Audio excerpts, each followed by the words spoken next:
Merci beaucoup à Monsieur le ministre-président Rudy Vervoort pour ce préambule. Benoît, Moritz et moi-même allons vous faire une courte introduction au Metrolab et à la masterclass Designing Urban Inclusion que nous organisons pour le moment depuis le 23 janvier jusqu'au 3 février. Donc, c'est un événement dans le cadre duquel se tient cette journée de conférence. Alors, le Metrolab Brussels, c'est une initiative qui a été démarrée vers 2014, en fait, par les académiques qui sont aujourd'hui en charge de la coordination du projet. Et cette initiative consistait initialement à essayer de trouver les moyens de développer ensemble un dispositif de recherche qui permette d'un côté d'associer dans un travail collaboratif des chercheurs issus de disciplines différentes, sociologie, architecture, urbanisme, géographie et peut-être d'autres. Donc une envie de développer un travail interdisciplinaire sur les questions urbaines entre collègues, et par-delà non seulement les frontières disciplinaires, mais aussi par-delà les frontières institutionnelles, c'est-à-dire l'envie aussi de travailler avec des collègues de l'Université libre de Bruxelles pour les uns, de l'Université catholique de Louvain pour les autres. Donc, au-delà de cet enjeu, de cette intention de développer un travail transdisciplinaire, enfin, d'abord interdisciplinaire, puis transdisciplinaire, peut-être que Miodrag Mitrasinovic pourra vous présenter la distinction entre ces deux termes tout à l'heure. Donc au-delà de cette volonté de pratiquer ce travail entre les différentes disciplines, il y avait aussi l'intention de développer un espace de recherche qui soit un espace que l'on a appelé de recherche appliquée et critique, c'est-à-dire un espace à partir duquel on pouvait mener ou trouver des prolongements pratiques aux recherches des uns et des autres. Alors pour certains, les prolongements pratiques sont plus évidents que d'autres. Les architectes et les urbanistes sont un peu plus habitués à devoir rendre des comptes en termes de pratique que ne le font les sociologues la plupart du temps. Donc là, il y avait un vrai enjeu, j'ai envie de dire, pour les sciences sociales notamment, d'essayer de se mouiller dans des processus de recherche qui doivent mener à des propositions concrètes. Mais néanmoins, cet espace Metrolab ne se concevait pas simplement comme un dispositif de public policy research comme on l'entend généralement, c'est-à-dire que les recherches qui sont mises en place dans le cas du Metrolab sont autonomes et ne sont pas dictées par la région. Ce ne s'agit pas de recherche commanditée. Donc on entend finalement garder et revendiquer une autonomie et une indépendance au niveau du type de travaux qui sont menés, d'où la dimension critique. Alors cette recherche urbaine appliquée et critique, on l'expérimente au jour le jour. Metrolab, c'est un labo, c'est un laboratoire. C'est une expérimentation pas facile, mais très enthousiasmante et qui a, à mon avis, beaucoup de sens et qui, comme on l'a pensé jusqu'ici, vise pour le moins à répondre à 3 enjeux, à 3 défis qui concernent tant les politiques publiques qui sont concernées, c'est-à-dire ici la politique FEDER, que la recherche scientifique. On a vraiment l'impression que, pas seulement l'impression, mais la conviction que ce travail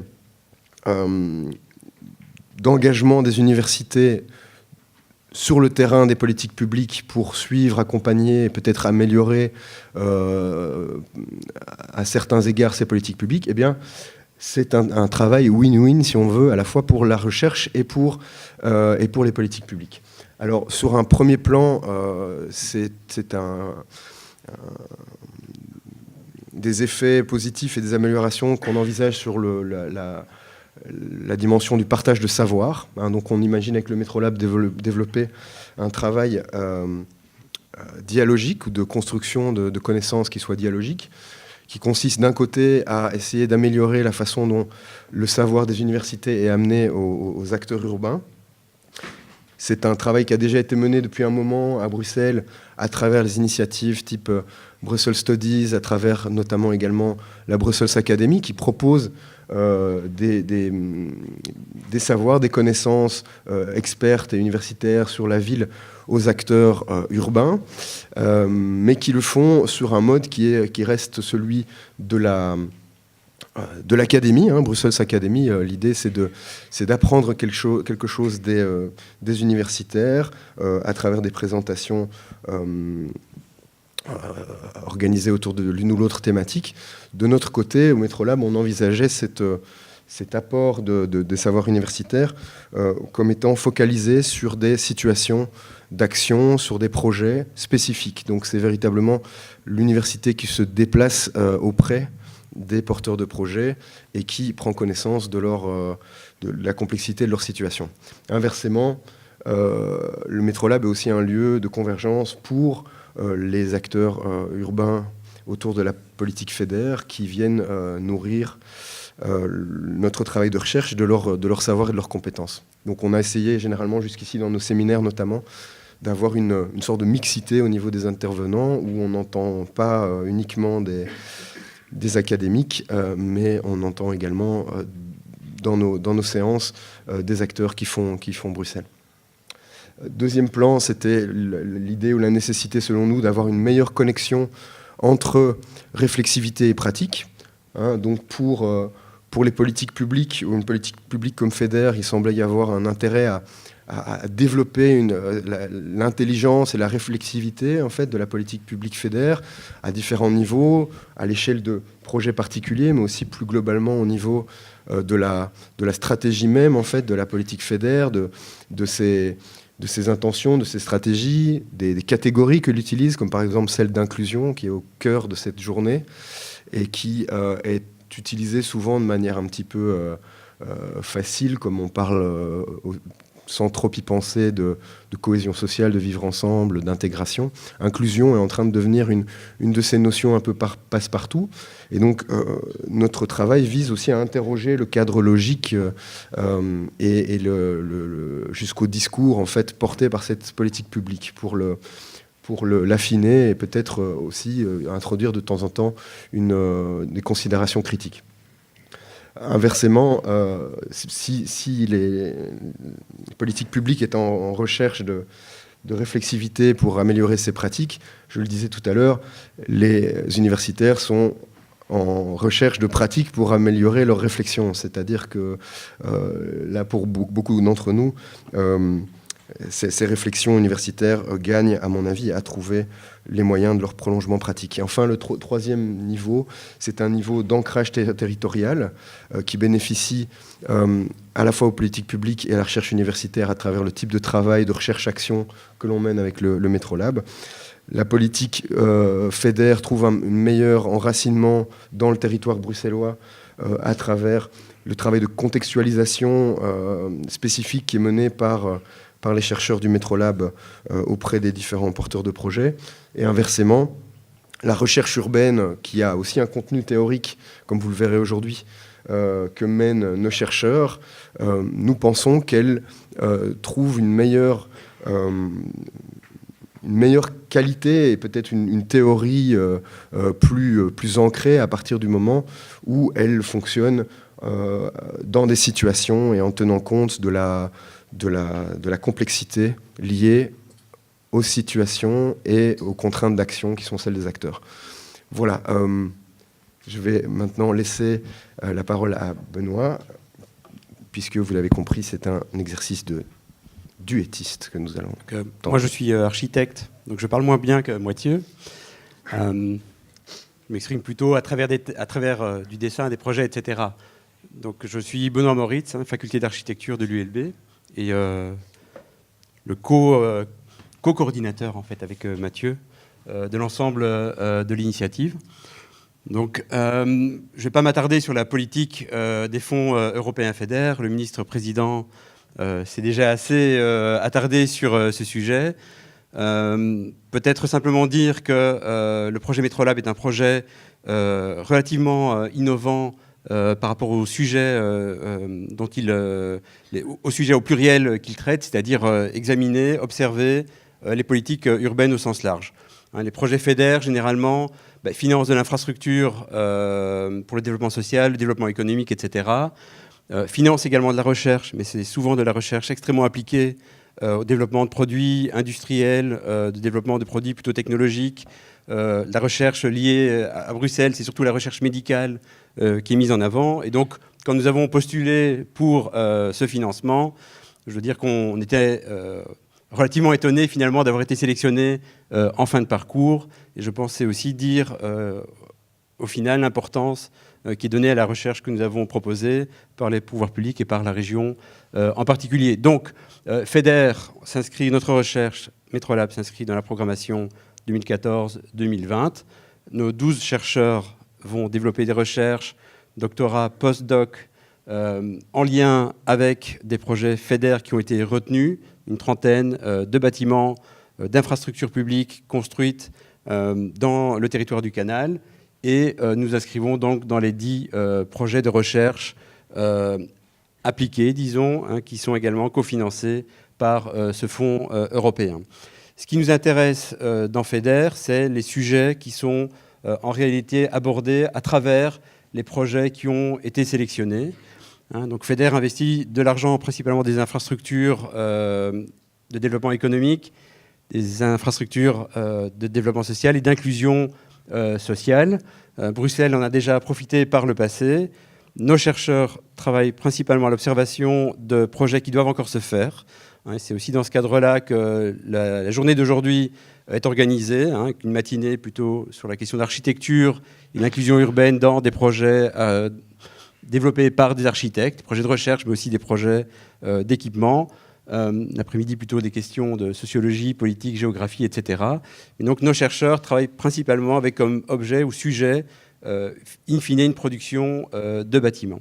Alors Bruxelles a déjà bénéficié des fonds FEDER, donc simplement pour montrer 2 exemples de réalisations récentes qui étaient concentrées dans la zone, dans le territoire, je dirais, du Canal, un peu à la différence de la programmation actuelle.